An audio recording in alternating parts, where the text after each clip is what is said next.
you? How can I help you?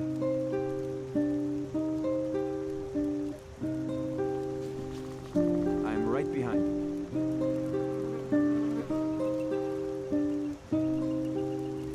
How can I help you?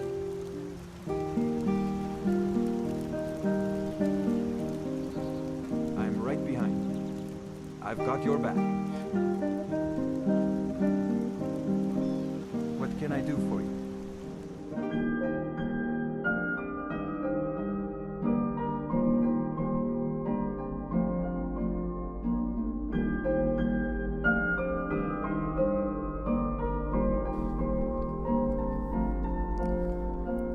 Fourth of Heartfire, 4th Era 201. Father tasked me with collecting my brother from Markarth.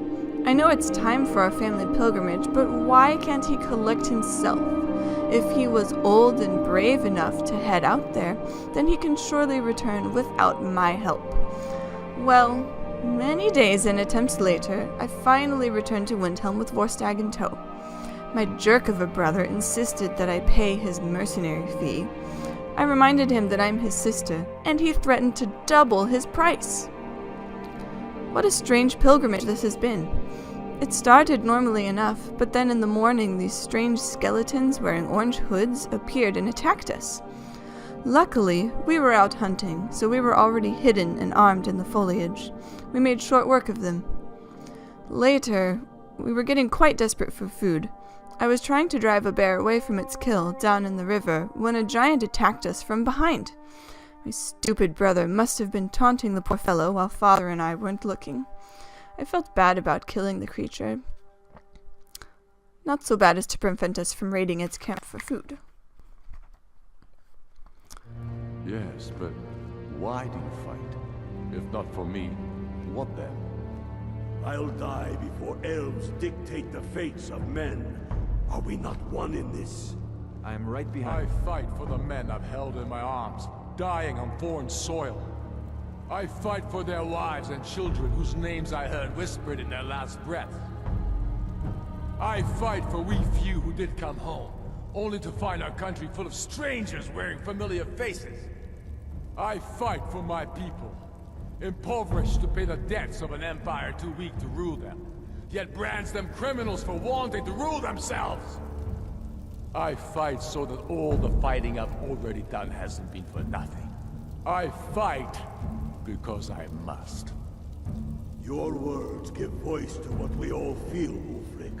And that's why you will be High King. But the day words are enough will be the day when soldiers like us are no longer needed. I would gladly retire from the world, were such a day to dawn. Aye, but in the meantime, we have a war to plan. So, 5th of Heartfire, 4th Era 201.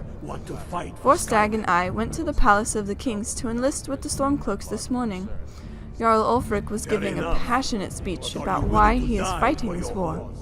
I couldn't help but be moved by his words. When he finished, I confidently approached him, and I was told to go speak to Galmar. I have a test for you, Galmar growled. I can handle anything, I confidently declared, hands on my hips.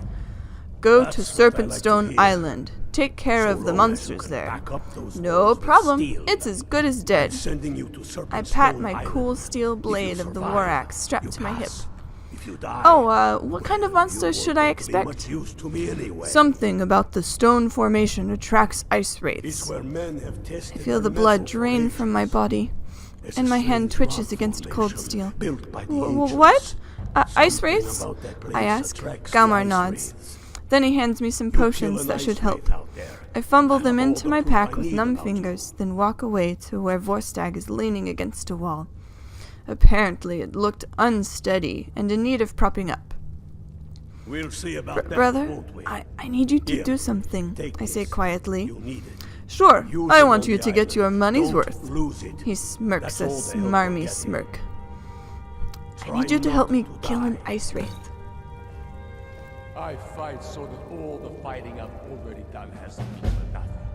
I fight because I must. I'm right behind you.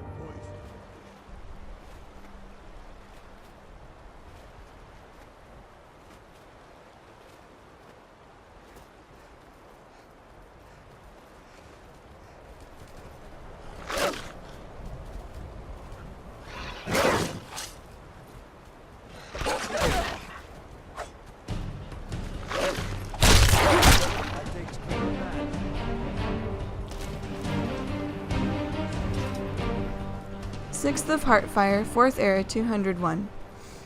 3 ice wraiths. 3! I had to fight 3 of them.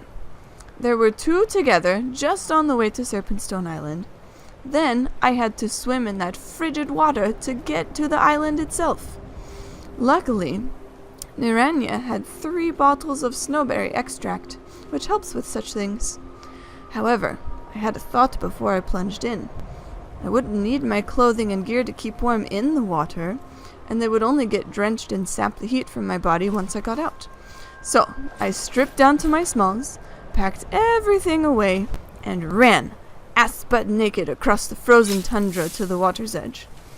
I could hear Vorstag laughing behind me, but then he sat shivering in front of the fire for an hour.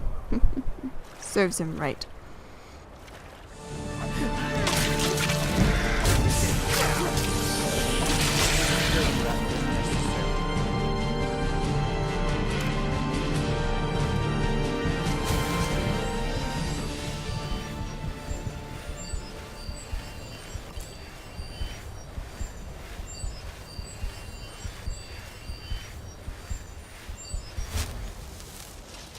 After killing the ice wraith and quaffing another potion, we crossed back to the mainland and came across an abandoned campsite.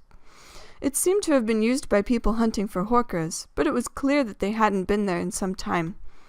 There was a horse left at the camp, and I couldn't leave the poor thing to freeze or starve to death. So I rode him back to Windhelm. I'll have to think of a name later. We returned to Galmar, who said he owed Jarl Ulfric a drink because he didn't think we'd be coming back. I suppose my stuttering may not have inspired much confidence, but I was encouraged that Jarl Ulfric believed in me. Galmar said he had another assignment once we had rested. The rest of the day has been a perfect Sundas. I played a few songs at the Corner Club, spent the afternoon at the Temple of Talos, and then we visited with Father after dinner. I wonder what assignment Galmar has for us. Frost Trolls?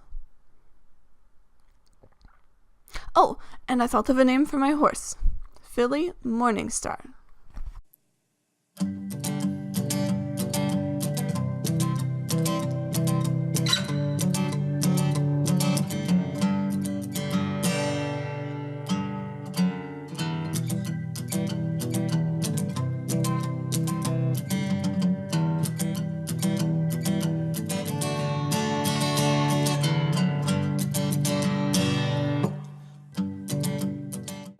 Got a pretty full stock of potions and alchemy reagents.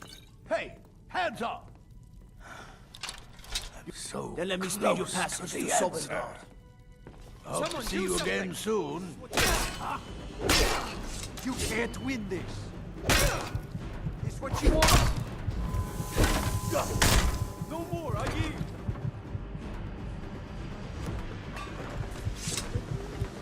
I'm giving up.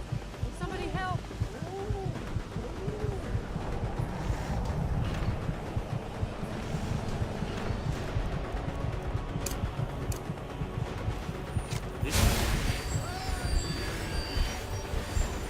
Another day,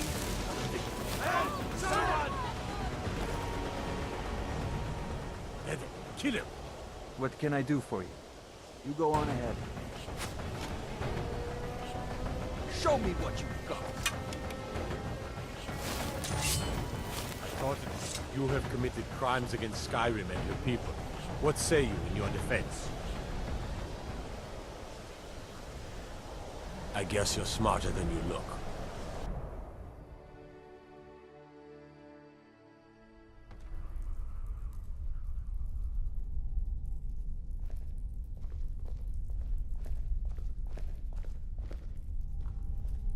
The Imperials think we need their laws.